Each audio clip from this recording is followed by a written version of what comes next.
Ladies and gents, welcome to tonight's episode of Poetry Live. Tonight I'm going to be sharing some William Butler Yeats with you all, so welcome. And hello Jenny, hello Black Rabbit, two Jennies, hello two Jennies, hello guys, come in, welcome, hello Mehmet, hello all one love, come in, take up a seat. Roger, Happy New Year Roger. Hi Aggie, come in guys, come in, sit yourselves down and we'll get into some awesome poetry. Hello Jenny, how are you? Welcome. Hello Jess, I haven't seen you, well I haven't seen all of you in so long actually. I've been off over the new year, but Happy New Year Jess. Welcome, come in, sit yourself down. I've got some great poems for you this evening. Very excited. That's okay, Roger. The important thing is you're here now. That's what the replay is for. Watch the replay though. It was an awesome show. We had an extended catch up. Jenny, my 2016 is off to a great start. I'm excited. I'm back on Periscope telling stories, sharing poetry. That's got me happy because I can see all you guys, which has got big thumbs up for that. The weather is actually pretty good at the moment. Fingers crossed, touch wood, no more flooding. It's all good. Poetry is on its way. It's on its way. Don't you worry about that, Abdul. It will come. William Butler Yeats. For those of you who don't know, Yeats is a fabulous Irish poet. Wonderful Irish poet. Kind of an early modernist. And tonight I'm going for the middle period of his work. We did it's kind of early Yeats a couple of months back, but now I'm going for some middle period Yeats. So we're going to be looking at some of his sort of mythical poetry. So tonight, hello Danny, hello, come in. Tonight everyone, I am going to open up with Leda and the Swan. He was fabulous. I love Yeats. I have a special place for him in my heart. So this, to open us up tonight, is Leda and the Swan. A sudden blow. The great wings beating still above the staggering girl. Her thighs caressed by the dark webs. Her nape caught in his bill. He holds her, helpless breast upon his breast.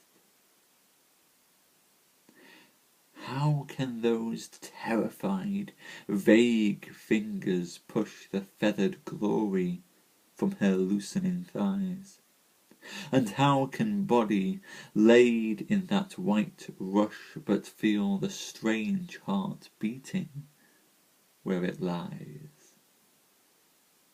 A shudder in the loins engenders there the broken wall, the burning roof and tower, and Agamemnon dead.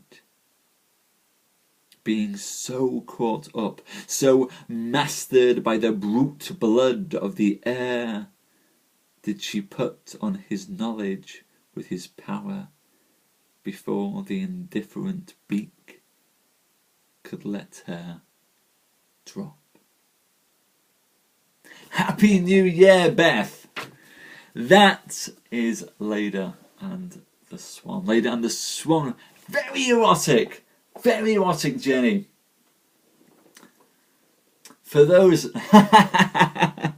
Excellent, Rabbit. For those of you who don't know the story of Leda and the Swan in this story is Zeus, who took on the form of a swan to rape Leda in Greek mythology. It's kind of Greek 50 Shades of Grey kind of stuff. It's one of those great Greek tales. That's what happened, and here we see in Yeats not just the incident itself, but actually in there it stretches forth beyond the act to actually look at Greek mythology himself, and I think that's what we get in that the shudder in the loins engenders there, the broken wall, the burning roof and tower, and Agamemnon dead. Hi Brooke, hello, Happy New Year, welcome. So there we see the great Greek mythology spreading off there. Going to go for a it would be a very big Shamid story. My next poem that I'm going for from Yeats tonight is a little bit of a longer poem. This is Among School Children. I walk through the long schoolroom, questioning. A kind old nun in a white hood replies. The children learn to cipher and to sing, to study reading books and history, to cut and sew, be neat in everything in the best modern way. The children's eyes in momentary wonder stare upon a 60-year-old smiling public man. A dream of a Lydian body, bent above a sinking fire, a tale that she told of a harsh reproof on trivial event, that changed some childish day to tragedy, told, and it seemed that our two natures blent into a sphere from youthful sympathy, or else to alter Plato's parable into the yolk and white of the one shell.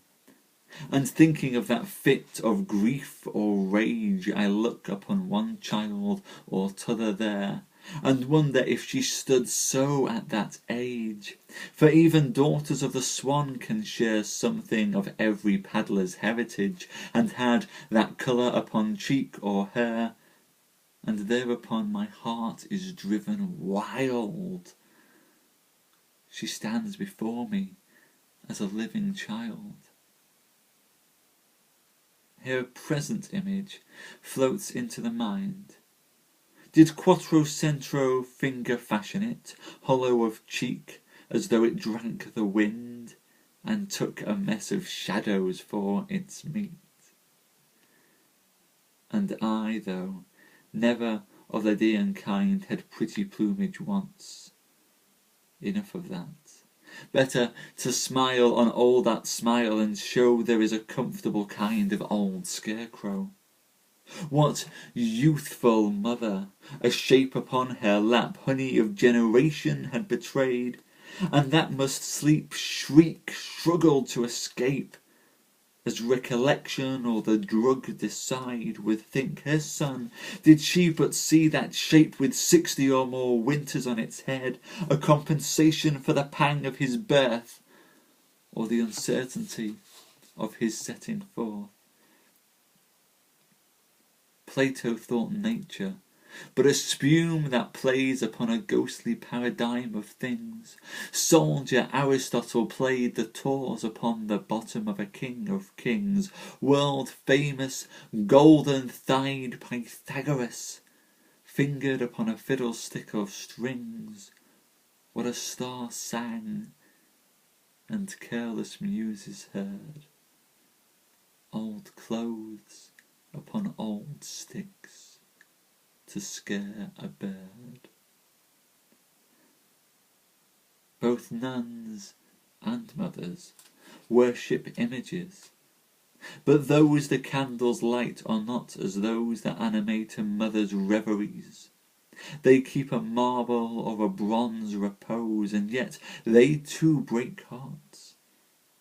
O presences that passion, piety, or affection knows, and that all heavenly glory symbolise, O self-born mockers of man's enterprise! Labour is blossoming, or dancing where the body's not bruised to pleasure soul, nor beauty born out of its own despair, nor blare-eyed wisdom out of midnight oil. O chestnut tree, great rooted blossomer. Are you the leaf, the blossom, or the bowl? O body swayed to music, O brightening glance, how can we know the dancer from the dance? There. Wonderful reflective poem there. And I think in there, one of the bits, it was very sweet. It was very sweet. And yes, absolutely, Jenny. It's a beautiful poem. This is one of the things that the modernists like to write about, were these trains of thought, that they liked to follow trains of thought away and to drift with them. And here we see Yeats as an older man amongst these school children, as a 60-year-old who's this scarecrow, this old clothes upon old sticks to scare a bird. The name of the poem is I should know this. It's Among School Children. Among School Children was the name of the poem. And I think that's a beautiful line, Jenny. How can we know the dance from the dance? And my favourite line in there is actually that description of a cheek, hollow of a cheek, as if it drank the wind and took a mess of shadows for its meat.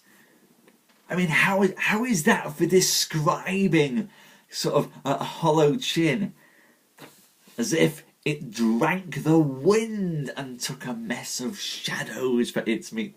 Fabulous. In fact, I mean, this is Yeats. Is the great thing about Yeats. He was a beautiful, wonderful, wonderful poet who could conjure up such brilliant imagery. I'm going to finish on one last poem. Truly a gifted wordsmith, and bravo to him indeed. This, though, is the final Yeats poem that I'm going to read to you guys tonight.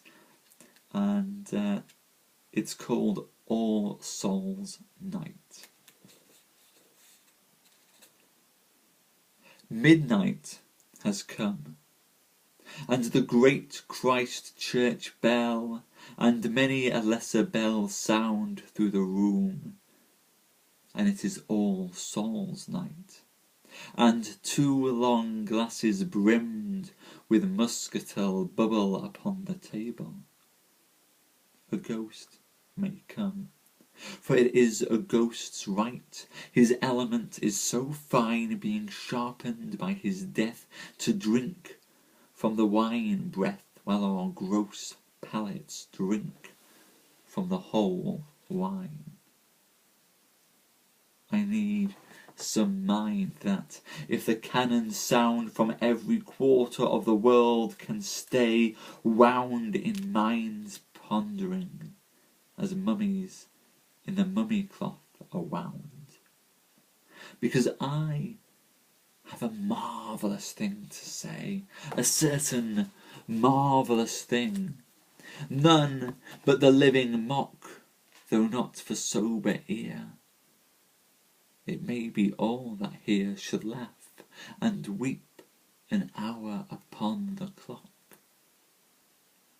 Horton's the first I call. He loved strange thought and knew that sweet extremity of pride that's called platonic love, and that to such a pitch of passion wrought nothing could bring him when his lady died, anodyne for his love. Words were but wasted breath. One dear hope had he, the inclemency of that or the next winter would be death. 2 thoughts were so mixed up I could not tell whether of her or God he thought the most, but think that his mind's eye when upward turned on one sole image fell, and that a slight companionable ghost, wild with divinity, had so lit up the house, immense, miraculous house. The Bible promised us, it seemed, a goldfish swimming in a bowl. On Florence Emery I call next, who, finding the first wrinkles on a face admired and beautiful, and knowing the future would be vexed with minished beauty, multiplied commonplace, preferred to teach a school away from neighbour or friend, among dark skins, and there permit foul years to wear, hidden from eyesight to the unnoticed end. Before that end much had she ravelled out, from a discourse in figurative speech, by some learned Indian on the soul's journey. How it is whirled about, wherever the orbit of the moon can reach, until it plunge into the sun, and there, free and yet fast, being both chance and choice, forget its broken toys and sink into its own delight at last.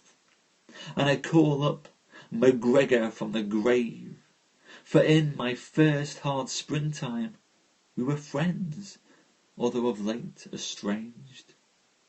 I thought him half a lunatic, half knave, and told him so, but friendship never ends, and what if mine seemed changed, and it seemed changed with the mind, when thoughts rise up unbid on generous things he did, and I grow half contented to be blind.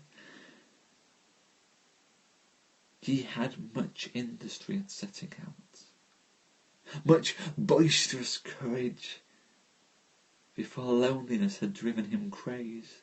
For meditations upon unknown thoughts make human intercourse grow less and less. They are neither paid nor praised, but he'd object to the host, the glass, because my glass, a ghost lover he was, and may have grown more arrogant being a ghost.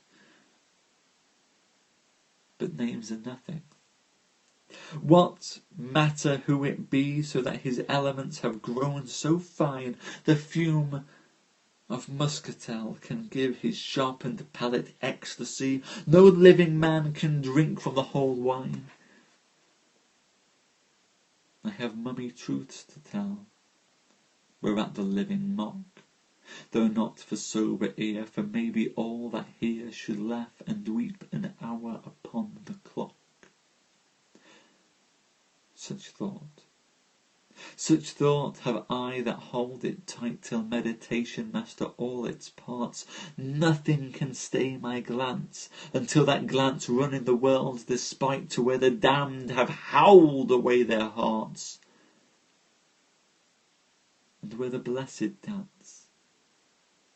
Such thought that in it bound I need no other thing, wound in mind's wandering, as mummies in the mummy cloth are wound. And there, ladies and gents, there we have the final Yeats poem for tonight, All Souls Night. I think there we get again that disembodied monologue, that train of thought. Absolutely, Jenny. It is that ability to draw the senses into memory there. And that image of him being wound in memories, like a mummy is wound in its cloth, to be sat there thinking and just binding himself in thoughts of the long dead, bringing them back. And I love as well that image of him drinking the whole wine and ghosts drinking from the wine breath. We should have done that one for Halloween, actually, shouldn't we? We should have included it in our Halloween telling. Oh well, we got to it now, but there we have it. Some Yeats to carry us into the start of the week. Thank you, Jenny. I'm glad you like it. Thank you. Thank you. Thank you, all of you. I'm glad that you appreciated that. And thank you so much for coming. Thank you, Lisa. Happy New Year, everyone. Jenny, you're very, very welcome. We'll be back the same time tomorrow with some more poems. Oh, that's it. I wasn't able to do Tolkien before we broke up. Tomorrow night, I am reading Tolkien on the show. We'll have Tolkien's poetry on tomorrow's show. I can't wait for that. And then, Happy New Year. And then, please guys, send in requests. Send in requests for what you want me to read in the new year. I promised you Tolkien last year, but didn't manage to get to it in time. Tolkien will come tomorrow. I am very glad to be back, and thank you, Lisa. Thank you, Jenny. Thank you, all of you. I'm really glad to see you again. So please do tweet or Instagram or Facebook or however you want to do it. Let me know. Oh, Danish Scope, that would be awesome. Mark Strand, excellent. Thank you, Jenny. Thank you. Keep them coming in, guys. We'll do some Strand. We'll do whatever you guys want. Let me know. Oh, we should do some Wilk. Absolutely. Yes, Lisa. Let's do it. Let me know which poems to read. I take requests, Clockwork. I take requests for poetry on the show. So if folk have got poets that they want to be read, they should let me know and I'll read them. Wilk, definitely. We'll do some Wilk there. We'll get it done this week. We'll do some Strand on Wednesday. We'll do some Wilk on Friday. That's what I've done. Very well. Baudelaire, we were careful. But oh yes, we'll come back and do some sonnets. We will do some excellent, wonderful. Right. Oh, I love Paul Muldoon. Paul Muldoon is wonderful. Yes, fabulous. Good. Right. I am going to bring this all together then. Yes. I should do some of Paul's. I wonder what Paul would think to having his poems read by somebody else. Let's do it. Death of a Child by John Sulkin. Very well, Gitchell. It will be done. It will be done, Clockwork. I know, Paul. I know which Paul you meant, Lars. Yes, let's do it. Excellent. I will post a schedule. We'll get all these poets scheduled in. We'll bring them out. And we'll celebrate some 2040. Okay, we won't tell. No, we must tell him. We must. I'd hate for him not to want them done.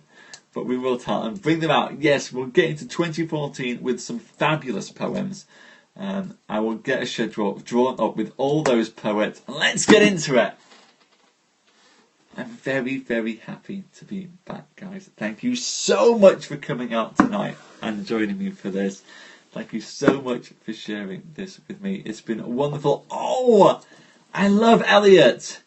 Yes. I love reading Prufrock. Prufrock is actually my favourite poem to read aloud. So I will do some Prufrock. Done, Clockwork. Done. I will read Prufrock in its entirety. But I am going to go off for the night now. Recatch my sleep. I didn't get a huge amount of sleep last night. I'm going to catch up on some sleep now, guys. And I will see you back here, same time, same place, same back channel, as we go and do this again tomorrow. So thank you, Black Rabbit. Thank you, Jenny and Beth. Thank you, Roger and Aggie and Jess and Lars and Queen and Marcella. Thank you, Clockwork. Thank you, Steve. I will read it, Jenny. I will read it all. It will come. Oh, yes. Go on. Get into your Nortons. Have a good through. I've got the Nortons as well. Pick something from the Nortons. I will read from the Nortons more than happily. And Lars, may the force be with you too. There! I went and mixed Star Trek and Star Wars together there. Fandom Wars, and I'm out. Yes, also, the site, SimonTellsTales.com. If you're new, there's tons of poetry up on SimonTellsTales.com now. I was up to date on Catch. I might have to go back and grab a load more stuff from Catch this weekend and bring it all up. But the poetry is there. Have a wonderful, wonderful morning, afternoon, weekend, evening, wherever you guys are. I'm back. You're back. And that makes me very, very happy. So thank you guys. Thank you so much for coming. Have a wonderful, wonderful time. I'll see you again tomorrow. We'll do some Tolkien poetry and Les Morts d'Arthur at 9 o'clock UK time.